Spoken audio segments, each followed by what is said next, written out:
이 시간 은혜 받으실 하나님의 말씀은 신약성경 마가복음 15장 12절의 말씀이 되겠습니다. 빌라도가 또 대답하여 이르되 그러면 너희가 유대인의 왕이라 하는 일을 내가 어떻게 하랴. 아멘.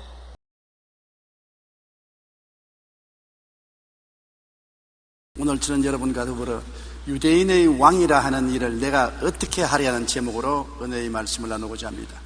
유대인들이 예수님을 빌라도에게 끌고 와서 고소할 때 빌라도가 난처했습니다. 그 아내가 밤에 꿈을 꾸었는데 꿈에 예수님 때문에 애를 많이 썼다고 저 의인에게 손을 대지 말라는 쪽지를 보내왔습니다. 그러니 빌라도가 아내의 쪽지를 받고 지금 예수님을 심판해야 되는데 어찌할 바를 모르겠어요. 아무리 신문에 봐도 실제로 예수께는 죄가 발견되지 아니하고 저들이 시기와 질투로 예수를 넘겨준 것을 분명히 알아야 했기 때문에 군중들에게 심판을 맡기기로 하고 그는 군중들에게 말했습니다. 유대인들이 예수님을 빌라도에게 끌고 와서 고소할 때 빌라도가 군중 앞에 서서 한 말이 바로 그 말인 것입니다. 유대인의 왕이라 하는 일을 내가 어떻게 하랴. 우리가 이 말을 무심히 듣고 넘어갈 수가 없습니다. 왜냐하면 성경은 동일한 질문을 지구상 모든 사람에게 던지고 있기 때문인 것입니다. 너희는 예수를 어떻게 하려느냐? 오늘 여러분에게 하나님이 묻는 질문도 그 질문인 것입니다. 너희는 예수를 어떻게 하려느냐? 이 땅에 살 동안 우리가 예수님을 어떻게 생각하고 결정하는 것이 우리의 영원한 미래를 결정하기 때문인 것입니다. 우리는 왜 예수님을 무심하게 지나칠 수가 없습니까? 왜냐하면 예수님은 그 삶의 기록이 보통 사람과 같지 않기 때문에 무관심하게 넘어갈 수가 없는 분이기 때문인 것입니다. 첫째로 예수님에 대한 성경적인 예언 때문에 우리는 무관심하게 넘어갈 수가 없습니다. 왜냐하면 우리는 다 아버지를 가진 남자의 후손인데 성경에는 여인의 후손이 세상에 태어나서 사탄의 머리를 깨뜨리고 구원의 은혜를 베풀겠다고 말했기 때문에 관심을 안 기울일 수 없습니다. 너나 나나 다 같이 아버지의 자식이면 별 도리 없죠. 그러나 예수님은 다 같은 사람은 사람인데 여자의 후손, 즉 아버지가 없이 태어난 분이라는 것이랍니다. 관심을 안 기울일 수 없습니다. 창세기 3장 15절에 내가 너로 여자와 원수가 되게 하고 내 후손도 여자의 후손과 원수가 되게 하리니 여자의 후손은 내 머리를 상하게 할 것이요 너는 그의 발꿈치를 상하게 할 것이라 하시고, 창세기에 이미 여자의 후손이 와서 뱀의 머리를 상하게 하고 뱀은 여자의 후손의 발꿈치를 상하게 하겠다, 십자가에 고통당할 것을 예언한 것입니다.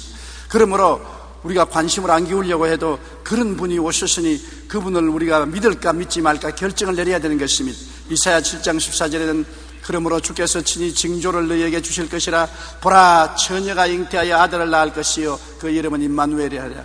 이것도 우리가 관심 밖에 둘 수가 없습니다. 우리는 처녀가 잉태하여 아들을 낳는 것을 정상으로 생각하지 않습니다. 지금까지 바이오 테크닉을 통해서 유전자 조작을 해서 그런 일이 있다고 하지만은 아직까지도 실제적으로 인정받지는 못하고 있는 것입니다. 여자가 결혼하지 않고 스스로 잉태했다고 하니 이 문제를 우리가 소홀히 넘어갈 수가 없습니다. 옛 시골 말에 처녀가 잉태해도 할 말이 있단 말이 있는데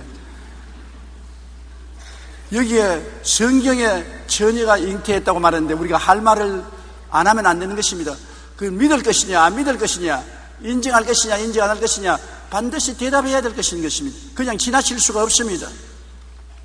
그리고 예수님의 실상은 이사야 9장 6절에 이는 한 아기가 우리에게 낳고 한 아들을 우리에게 주신 바 되었는데 그 어깨에는 정사를 메었고 그 이름은 기묘자라 모사라 전능하신 하나님이라 영존하신 아버지라 평강의 왕이라 할 것임이라. 정말 우리는 난처한 처지에 되었습니다. 빌라도가 어찌하려는 것처럼 우리도 한 아기가 우리에게 낳고 한 아들을 우리에게 주셨는데 그 어린 아기와 그 아들의 어깨에는 나라를 다스리는 권세가 메어졌고 그 이름은 기묘자라, 기묘한 역사를 하는 원더풀한 분이라. 모사라, 그는 온갖 것을 다 해결할 수 있는 어드바이스를 주는 카운셀러라. 전능하신 하나님이라. 어린 아기가 전능한 하나님이라는 이름을 가지고 나왔던 것입니다. 영존하시는 아버지라, 우리의 영원한 아버지라고 이름을 가지고 나왔던 것입니다. 평강의 왕이라, 가는 곳마다 평화를 가져오는 왕이라고 말하는 것입니다. 여러분, 이 사람을 어떻게 하겠습니까?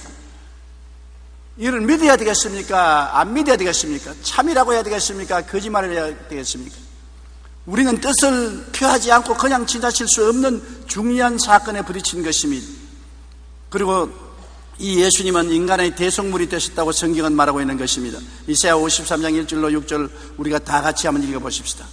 우리가 전한 것을 누가 믿었느냐? 야훼의 팔이 누구에게 나타났느냐? 그는 주 앞에서 자라나기를 연한 순 같고 마른 땅에서 나온 뿌리 같아서 고운 모양도 없고 풍채도 없은즉 우리가 보기에 흠모할 만한 아름다운 것이 없도다. 그는 멸시를 받아 사람들에게 버림받았으며 간고를 많이 겪었으며 질고를 아는 자라. 마치 사람들이 그에게서 얼굴을 가리는 것 같이 멸시를 당하였고 우리도 그를 귀히 여기지 아니하였도다. 그는 실로 우리의 질고를 치고 우리의 슬픔을 당하였거늘 우리는 생각하기를 그는 징벌을 받아 하나님께 맞으며 고난을 당한다 하였노라. 그가 찔림은 우리의 허물 때문이요 그가 상함은 우리의 죄악 때문이라. 그가 징계를 받음으로 우리는 평화를 누리고 그가 채찍에 맞음으로 우리는 나음을 받았도다.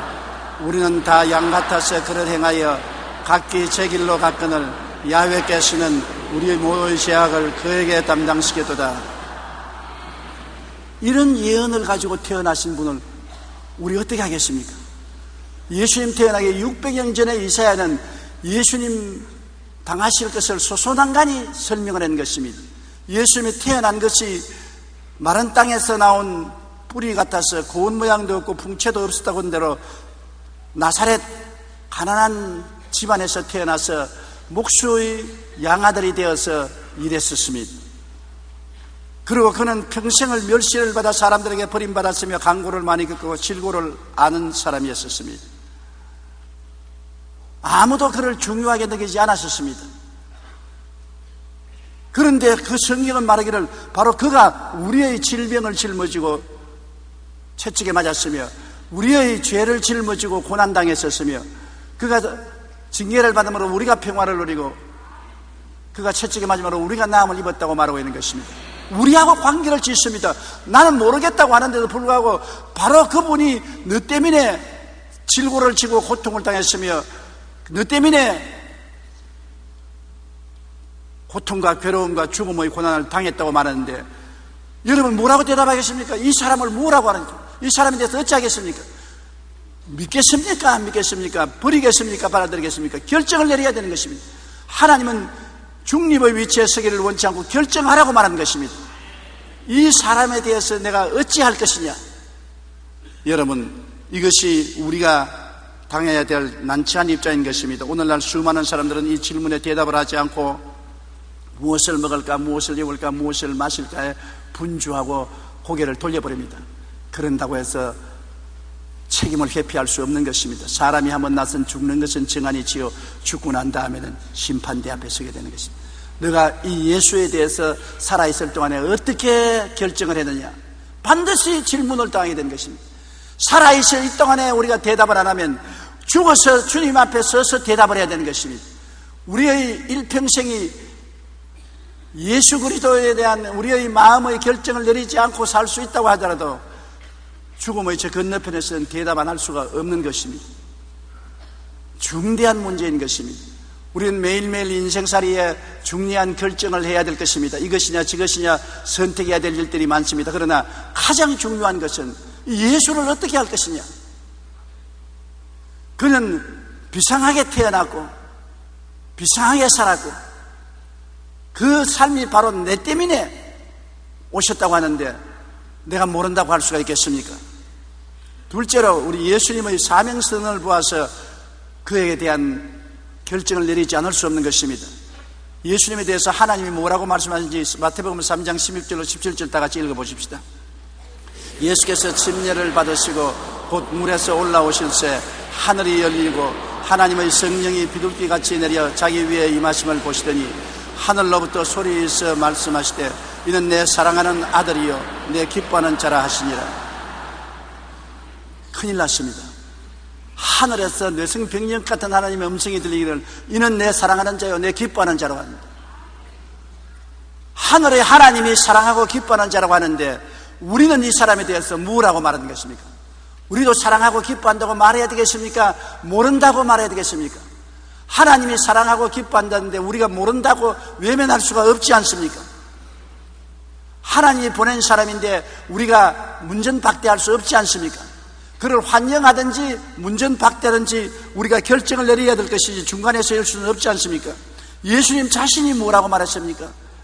요한복음 4장 25절로 26절에 여자가 이르되 메시아 곧 그리스도라 하는 이가 오실 줄을 내가 아노니 그가 오시면 모든 것을 우리에게 알려주시리이다. 예수께서 이르시되 내게 말하는 내가 그라 하시니라. 수가성 우물가에서 죄 많은 여자가 물길로 왔을 때 주님이 그와 대화를 하셨습니다. 나중에 대화의 궁지에 몰리니까 이 수가성 여인이 말하기를 메시아라는 분이 오시면 모든 것을 우리에게 알려주실 것입니다. 그때 예수님이 내가 바로 그 메시아라고 말하셨습니다. 수가성 여인은 결정을 해야 되었습니다. 이를 거짓말쟁이로 인정할 것이냐 정말 메시아로 받아들일 것이냐 난처했습니다. 어떻게 하랴? 이분이 나를 만나서 자기가 메시아라고 말하는데 내가 이분을 메시아로 인정할 것이냐 아니할 것이냐. 수가성 우물가의 여인은 결정을 내려야 됐었습니다. 그는 예수 그리스도를 메시아로 인정하고 받아들이자 성령의 능력으로 거듭나서 그의 생애가 완전히 변화되어 버리고 마는 것입니다. 예수님을 인정하기 전까지는 남편을 5이나 갈아제끼고 6째 오다가다 만난 남자하고 살고 있는 당녀였습니다. 예수를 만나고 난 다음 그는 순식간에 변화되어 사마리아 성에 들어가서 예수는 그리스도라고 전도하는 뜨거운 전도자가 되고 마는 것입니다. 예수님을 어떻게 대하는가에 대해서 우리 생애 문제가 크게 좌우되는 것입니다. 요한복음 5장 17절로 18절에 예수께서 그들에게 이르시되 내 아버지께서 이제까지 일하시니 나도 일한다 하시며 유대인들이 이로 말미암아 더욱 예수를 죽이고자 하니 이는 안식일을 범할 뿐만 아니라 하나님을 자기의 친아버지라 하여 자기를 하나님과 동등으로 삼으심이라. 아버지와 아들은 동등입니다. 아버지가 누리는 것을 아들이 누릴 수 있습니다. 옛날에 센세이션을 일으킨 사진 한 장이 있지 않습니까? 케네디 대통령이 집무실에서 장관들을 모아놓고 인원을 하는데 그 책상 밑에 아들 존이 들어가서 아버지 바지가랑이를 잡아당기는 사진이 나왔습니다. 누가 감히 한 나라를 운영하는 대통령이 사무실에서 중대한 회의를 하는데 그 책상 밑에 들어가서 아버지의 바지가랑이를 잡아당길 사람이 누가 있습니까? 아들은 할 수 있습니다. 왜? 아들과 아버지는 동등하기 때문인 것입니다.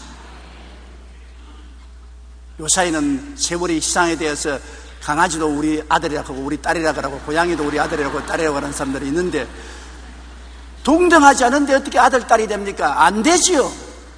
사람은 사람이고 동물은 동물이니까 안 되지요. 그러나 다 같은 사람이라도 부모 자식 간의 관계와 부모와 이웃 간의 관계는 다른 것입니다. 아버지와 아들은 동등인 것입니다. 예수님이 항상 유대인들에게 미움을 받은 것은 유대인들은 하나님은 유일한 야훼 한 분뿐이라고 생각하는데 예수님은 그 하나님이 내 친아버지요 나는 그의 보내신 아들이라고 말하니까 네가 어찌 사람으로서 하나님과 동등하게 취하느냐. 도저히 유대인들이 받아들일 수가 없습니다.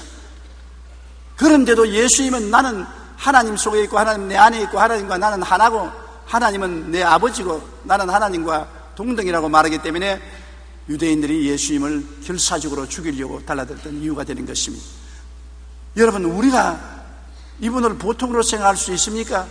하나님과 동등이라고 생각하는데 예수님은 하나님과 동등이 되었기 때문에 하나님이 하시는 일을 했습니다. 장님의 눈을 뜨게 하고 귀머거리를 듣게 하고 절름발이와 안진방이를 걷게 하고 파도를 잠잠케 하고 500이어로 5,000명을 12방을 남게 하고 죽은 나인성 과부의 아들을 상녀를 중지시키고 관에서 일으켜서 살려내고 나사로가 무덤에 들어간 지 나흘 만에 썩은 냄새가 나는데도 불러내고 하나님의 일을 하고 난 다음에 내가 하나님과 동등하다고 말하고 하나님 아들이라고 말하니 이분에 대해서 어떻게 결정해야 되겠습니까?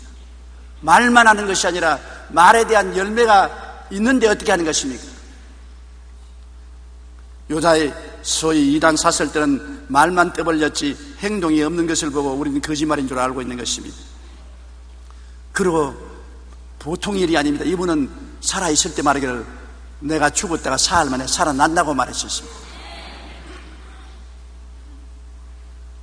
우리 한국에도 죽었다가 살아난다고 말하고 죽은 이단들이 있는데 죽고 난 다음에 안 살아났어요. 예수님도 죽었다가 살아나지 않았었으면 천하가 아는 사건인데 그리스도의 복음은 그날로서 끝나고 말았을 것입니다. 마태복음 20장 17절로 19절 우리 다 같이 읽어보십시다. 예수께서 예루살렘으로 올라가려 하실 때 12 제자를 따로 데리시고 길에서 이르시되 보라 우리가 예루살렘으로 올라가노니 인자가 대제사장들과 서기관들에게 넘겨지매 그들이 죽이기로 결의하고 이방인들에게 넘겨주어 그를 조롱하며 채찍질하며 십자가에 못 박게 할 것이라 제3일에 살아나리라. 아예 공공연하게 담대하게 말했습니다. 제자들이 눈이 시퍼렇게 보고 귀가 쫑기라고 듣는 앞에서 내가 3일 만에 살아난다고 말한 것입니다. 예수님 말씀한 대로 대제사장, 바리새인, 사두개인, 로마 사람들에게 잡혀서 십자가에 처형당하고 무덤에 들어갔다가 사흘 만에 살아났었습니다. 이분에 대해서 우리가 무시할 수가 없는 것은 주님이 죽었다가 살아난 것이 내 때문에, 우리 때문에 그랬다는 것입니다. 마가복음 10장 33절로 34절에도 보라 우리가 예루살렘에 올라가노니 인자가 대제사장들과 서기관들에게 넘겨짐에 그들이 죽이기로 결의하고 이방인들에게 넘겨주겠고 그들을 능욕하며 침뱉으며 채찍질하고 죽일 것이라 그는 3일 만에 살아나리라 하셨습니다. 공공연하게 주님께서 살아나신다고 말한 것입니다. 그 말을 듣고 우리가 모른 척하고 고개를 돌릴 수가 없는 것입니다. 적어도 진짜인지 가짜인지 두고 보자. 죽고 난 다음에 무덤에서 과연 살았는지 두고 보자고는 해야 될 것인 것입니다. 셋째로 죽었다가 다시 살아난 증언이 있고 증거가 있는 것입니다. 예수님의 제자들은 예수님의 죽음을 직접 본 사람들입니다. 예수님이 죽는다고 말한 것을 들었고 직접 그들 앞에서 예수님이 잡히는 것을 보고 다 도망을 쳤고 십자가에 예수님이 못 박혀 매달려 있는 것을 그들 눈으로 똑똑히 보고 좌절하고 절망했습니다. 예수님이 유대인을 로마에서 구원해 줄 줄 믿었는데 그 꿈이 다 사라지고 제자들은 실심당담했습니다. 그런 제자들에게 예수님이 부활에 나타났었으니까 그들이 쉽게 믿을 사람입니까? 예수님이 죽는 것을 분명히 보았는데 환영을 보고서 예수님이 살아났다고 주장할 수가 있겠습니까? 예수님께서 40일 동안 살아나서 거듭거듭 만나고 손을 만져보고 옆구리에 손을 넣어보게 하시고 같이 식사하시고 또 식탁을 준비해서 대접해 주시고 그런 가운데 부인할래야 부인할 수 없고 의심할래야 의심할 수 없었습니다. 우리에게 오늘날 예수님을 꿈에 본다 환상해 보았다는 것보다 제자들이 예수님을 만났다는 것은 중요한 것은 제자들은 직접 예수님을 3년 반 동안 따라다니며 희망을 가지고 재산 다 버리고 가족 다 버리고 청춘을 맡겨서 따라왔는데 예수님이 저들을 떠나서 죽는 것을 눈으로 보았고 가장 절망과 좌절을 맛보았고 예수님이 죽은 것을 친히 본 그들에게 예수님이 직접 살아서 나타나셨으니 그들에게는 기막힌 충격인 것입니다. 예수님이 살아나신 것을 증거하기 위해서 예수님의 12 제자가 한 사람 남김없이 다 순교했습니다. 목숨을 바치단 말인 것입니다. 집단 히스테리 때문에 12 제자가 한 사람도 빠짐없이 안 살아난 예수를 살아났다고 해서 죽을 리가 만무한 것입니다. 그들은 예수님이 죽었다가 살아난 것을 보고 체험했기 때문에 죽음을 두려워하지 않고 그리스도의 말씀을 그대로 믿고 복음을 전하기 위해서 목숨을 내놓은 것입니다. 이것을 보게 될 때 그리스도가 살아났다는 증거는 너무나 뚜렷한 것입니다. 살아난 역사를 보면 예수님이 무덤에서 제일 먼저 보여주기는 막달라 마리아였었습니다. 마가복음 16장 9절에 예수께서 안식 후 첫날 이른 아침에 살아나신 후 전에 7 귀신을 쫓아내어 주신 막달라 마리아에게 먼저 보였다고 말한 것입니다. 여자 제자들이 예수님의 몸에 기름을 붓기 위해서 갔는데 이른 아침에 천사들이 와서 돌문을 옮겨놓고 예수님은 부활하시다고 말했는데 무덤에 들어가 보니 옷은 입고 예수님은 온데간데 없었습니다. 여자들이 이것을 보고하기 위해서 뛰어나가는데 막달라 마리아는 혼자 앉아 울고 있는데 예수님이 뒤에 나타나서 마리아여, 돌아보니 예수님이었습니다. 제일 먼저 예수님이 부활하셔서 마리아에게 나타난 것입니다. 그 다음에 예루살렘에서 낙심하고 좌절해서 이제 시골에 내려가서 농사나 짓겠다고 시골로 내려가던 엠마오로 가던 두 제자에게 나타난 것입니다. 누가복음 24장 13절로 16절에 그날에 그들 중 둘이 예루살렘에서 25일이 되는 엠마오라 하는 마을로 가면서 이 모든 된 일을 서로 이야기하더라. 그들이 서로 이야기하며 문의할 때 예수께서 가까이 이르러 그를 동행하시나 그들의 눈이 가리어져 그인 줄 알아보지 못하거늘 그들이 여관에 도착해서 날이 저물매 강제로 여관에 같이 머물자고 모시고 들어가서 여관의 식탁에서 저녁 식사를 하려고 떡을 내놨는데 예수님이 떡을 들어 축사하는데 눈이 열리고 보니까 예수였습니다. 예수인 줄 알고 놀라니까 공기 중으로 사라져버렸던 것입니다. 그래서 그들이 엠마오로 가는 길에서 도로 돌이켜서 예루살렘으로 헐레벌떡 뛰어온 것입니다. 오니까 예수님은 이미 베드로에게 나타났다고 말한 것입니다. 누가복음 24장 33절로 34절에 곧 그때 일어나 예루살렘에 돌아와 보니 11 제자 및 그들과 함께한 자들이 모여있어 말하기를 주께서 과연 살아나시고 시몬에게 보이셨다는지라. 고린도전서 15장 5절에도 게바에게 보이셨다고 말한 것입니다. 나 같으면 게바에게 안 보겠어요. 왜냐하면 예수님이 안나스와 가야바의 뜰에서 신문을 받고 채찍을 맞을 때 예수님을 모른다고 한 번 부인하고 두 번 부인하고 세 번째는 저주를 하고 맹세를 해서 가로되 나는 저를 도무지 못한다고 배반한 것입니다.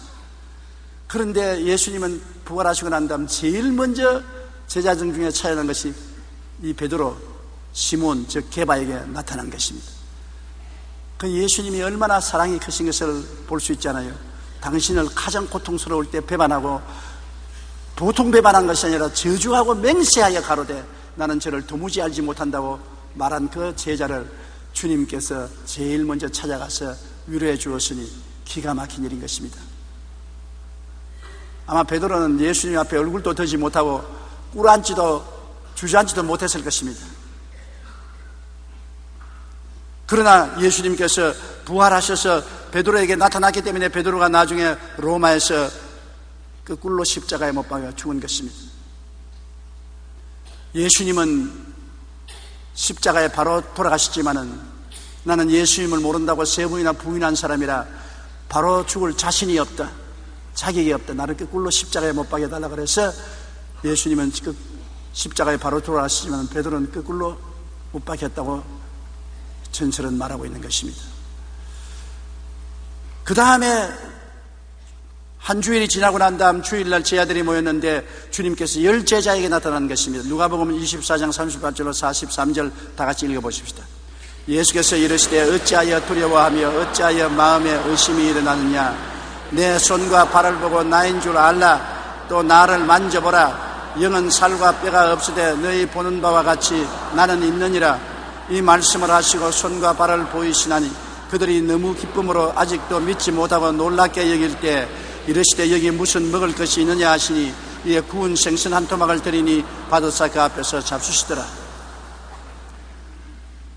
예수님이 영으로 나타난 것이 아닙니다. 우리와 똑같은 몸과 뼈를 가진 으나 부활의 몸을 가지고 나타난 것입니다.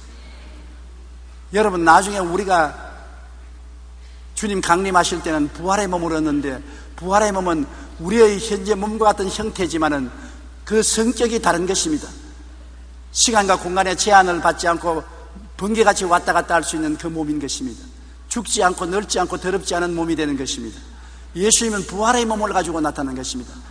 영으로 나타난 것이 아니라 부활의 몸을 가지고 나타나신 것입니다. 예수님은 그 몸으로 먹으셨습니다. 잡수셨습니다.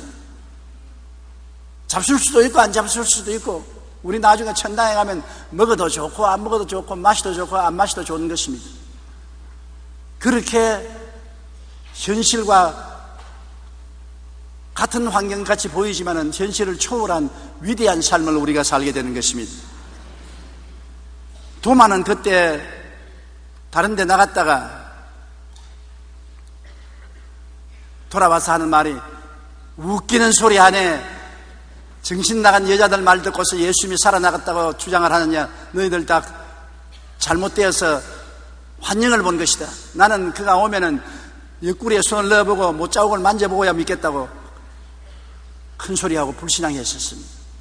그러나 요한복음 20장 26절로 28절에 보면 여드레를 지나서 제자들이 다시 집안에 있을 때 도마도 함께 있고 문들이 닫혔는데 예수께서 오사 가운데 서서 이르시되 너희에게 평강이 있을지어다 하시고 도마에게 이르시되 내 손가락을 이리 내밀어 내 손을 보고 내 손을 내밀어 내 옆구리에 넣어보라. 그리하여 믿음이 없는 자가 되지 말고 믿는 자가 되라. 도마가 대답하여 이르되 나의 주님이시여 나의 하나님이시니이다. 기절초풍을 했습니다. 도마가 그 말하고 난 다음에 여드레 지나고 난 다음 제자들로 같이 있는데 예수님이 갑자기 나타나셨습니다. 문들이 다 닫혔는데 그냥 문을 뚫고 나타나셨어요. 그러고 난 다음 도마 앞에 서서 내 손 못자국에 손을 넣어보라. 내 옆구리에 손을 넣어보라. 그리고 믿지 않은 자가 되지 말고 믿는 자가 되라. 도마가 너무 황당하고 너무 놀라고 너무 죄송스럽고 기가 막혀서 아주 강아지가 놀라서 꼬리를 뱃속으로 집어넣은 것처럼 꿇어 앉아가지고서 손을 비비고서 나의 하나님이시여 나의 주님이시라고 말하는 것입니다.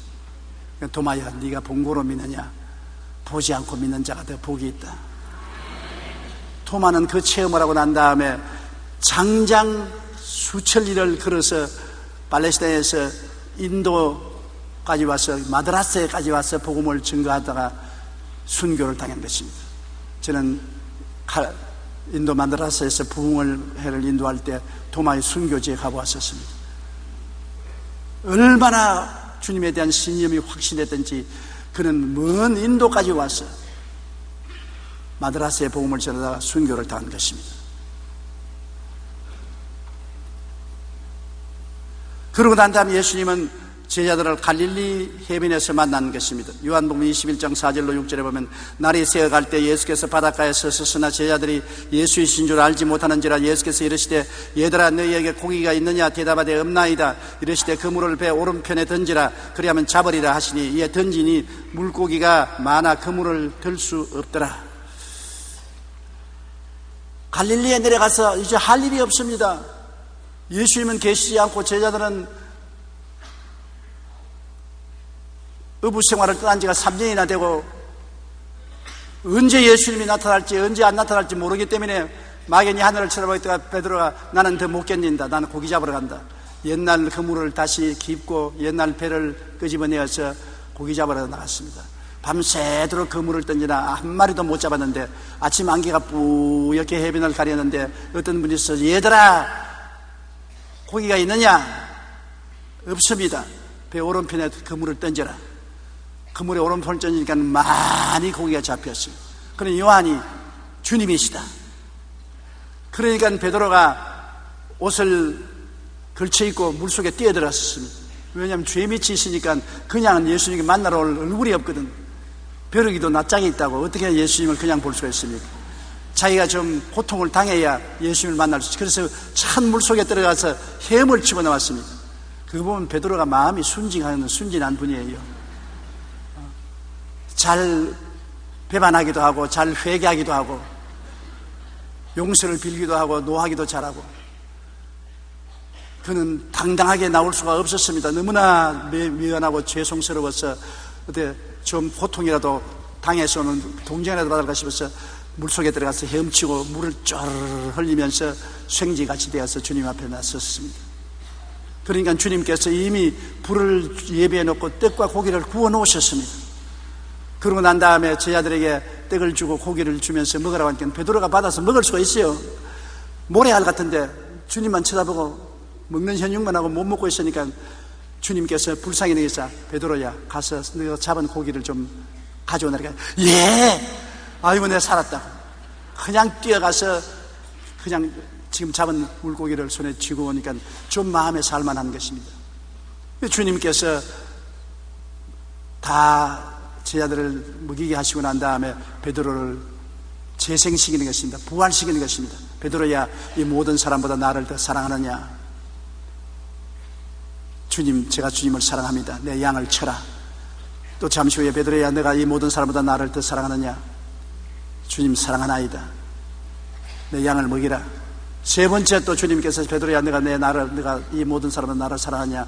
베드로가 겁이 덜컥 났습니다. 왜 옛날에도 사랑한다 달아났습니까?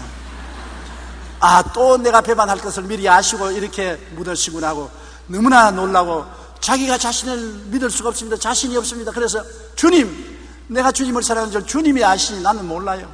나는 자신이 없어요. 지금 사랑한다고 해놓고 또 언제 또 도망칠지 내가 알 수가 없으니까 나는 몰라요. 이게 베드로요. 이것이 바로 여러분과 내 현상인 것입니다. 우리도 입으로는 큰 소리 하면서 돌아서면 다른 말 하거든. 사람은 갈대와 같아서 마음은 원이로되 육신이 약해서 결정대로 하지 못할 때가 많습니다. 베드로가 바로 그것입니다. 주님을 사랑한다고 세 번째 말할 때는 말을 해놓고도 자신이 없기 때문에 내가 주님을 사랑하는 줄 주님이 아시지 나는 모릅니다. 내 양을 먹이라. 주님은 세 번 부인한 그에게 세 번 긍정적으로 말하게 하시고 다시 양을 먹이는 고난을 주셔서 베드로를 하여금 낙심하지 말고 다시 복군하게 만들어 주신 것입니다. 주님은 이렇게 큰 사랑을 가지고 우리를 대하시는 것입니다. 우리가 한두 번 넘어졌다고 발길로 차서 던져버릴 주님이 아니신 것입니다. 끝까지 주님께서 우리의 연약함을 아시기 때문에 긍휼히 여기사 우리를 이렇게 세워주시는 주님의 사랑에 대해서 우리가 감격하지 아니할 수 없는 것입니다. 그 다음에는 그들이 갈릴리 산에서 예수님을 만나고 지상 명령을 받은 것입니다. 마태복음 28장 16절로 20절 다 같이 읽어보십시다. 11 제자가 갈릴리에 가서 예수께서 지시하신 산에 이르러 예수를 배웠고 경배하나 아직도 의심하는 사람들이 있더라. 예수께서 나와 말씀하여 이르시되 하늘과 땅의 모든 권세를 내게 주셨으니 그러므로 너희는 가서 모든 민족으로 제자를 삼아 아버지와 아들과 성령의 이름으로 침례를 베풀고 내가 너희에게 분부한 모든 것을 가르쳐 지키게 하라. 볼지어다 내가 세상 끝날까지 너희와 항상 함께 있으리라 하시니라. 예수님에게 제자들이 나오니까 갈릴리 산에서 최후의 명령을 내리셨습니다. 그리고 난 다음에 감람산에서 베다니 부근에서 성천하셨습니다. 그때 모든 예수님을 아는 사람을 다 불러 모았으니 한 500여 명이 일시에 예수님이 부활 성천하는 것을 보았었습니다.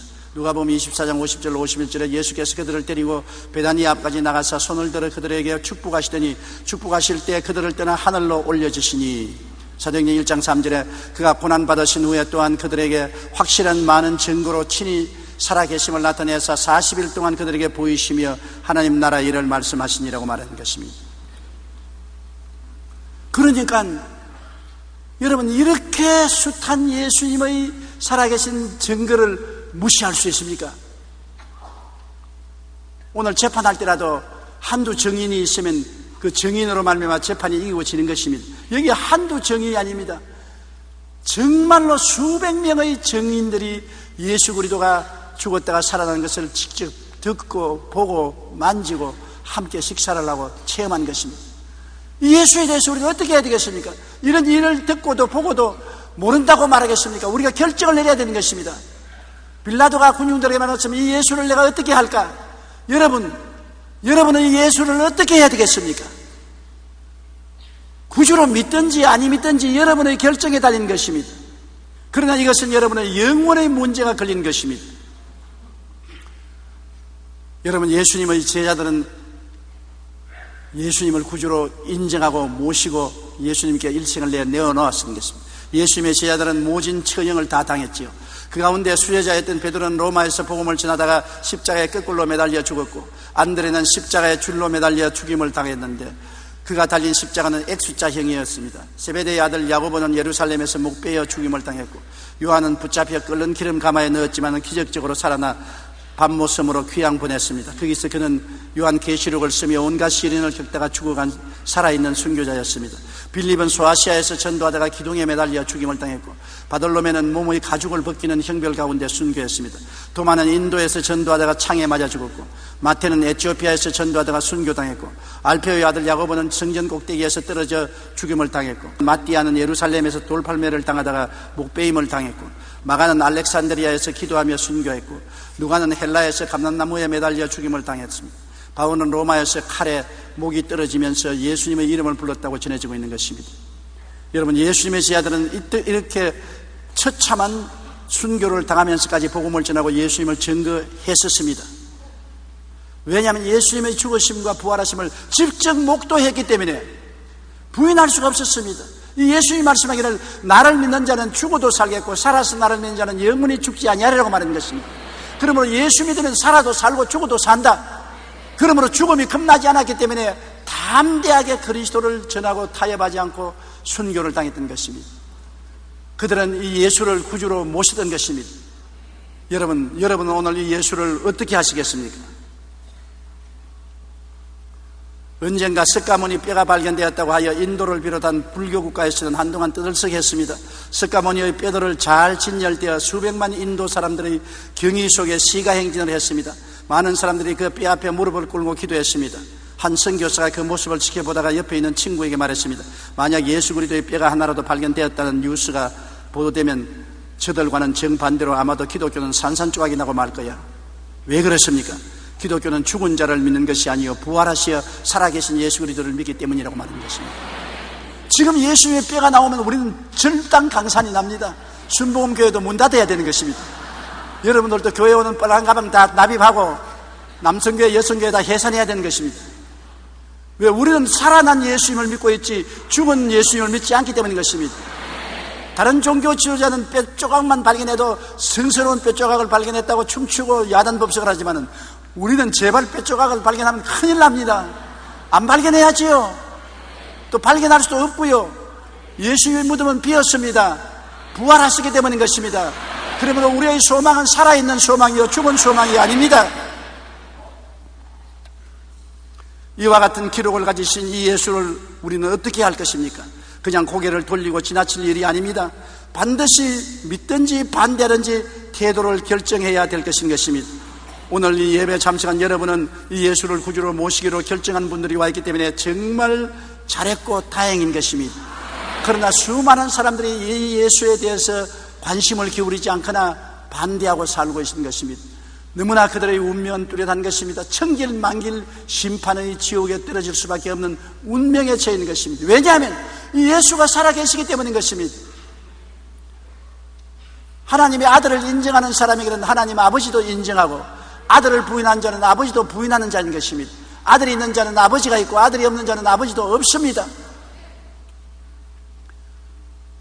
아담과 하와 타락 이후에 인간은 죄의 노예요, 세상과 마귀의 종이요, 질병의 노예요, 저주의 종이요, 사망과 음부의 종이 되어 살았는데 이 굴레에서 우리를 벗기기 위해서 하나님 아들 예수님이 오셔서 십자가에 못 박여 몸짓고 피 흘려 이 모든 빚을 청산하시고 굴레에서 해방시키시고 다 이루어서 3일 만에 부활하시기 때문에 길이요 진리요 생명은 예수밖에 없는 것입니다. 우리를 자유와 해방을 줄 분은 예수밖에 없는 것입니다. 압박과 서름에서 우리를 건져줄 자는 예수밖에 없는 것입니다. 이 예수에 대해서 우리가 분명히 결정하고 하나님 아들로 나의 구주로 모셔드리고 인정하면 여러분은 사망에서 생명으로 옮기게 되는 것입니다. 흑암에서 광명으로 옮기게 되는 것입니다. 육의 자녀에서 신령한 자녀가 되고 마는 것입니다. 지옥 갈 사람이 천국 가는 사람이 되고 마는 것입니다. 우리의 운명은 영원히 아름답게 변화되고 말 것인 것입니다. 고개 숙여 기도드리겠습니다. 사랑이 많으신 우리 아버지 하나님, 빌라도는 군중들에게 이 예수를 내가 어떻게 할까 이런 질문을 하셨습니다. 오늘날 또 이 질문은 우리가 다 대답해야 됩니다. 특별한 기록을 가지고서 태어나신 분, 우리를 위해서 고난당하신 분, 확실히 죽었다가 부활하신 분, 역사에 찬란하게 비추어진 이분을 사람들은 어떻게 할지 결정을 내려야 되는데 우리들은 주님 믿기로 결정하고 구원받기로 결정했은 것을 감사드립니다. 아직 이분에 대해서 긍정적인 결정과 결심을 하지 못한 사람을 도와주어서 예수님을 믿고 구원받게 하여 주옵소서. 예수님 이름으로 기도드립니다. 아멘.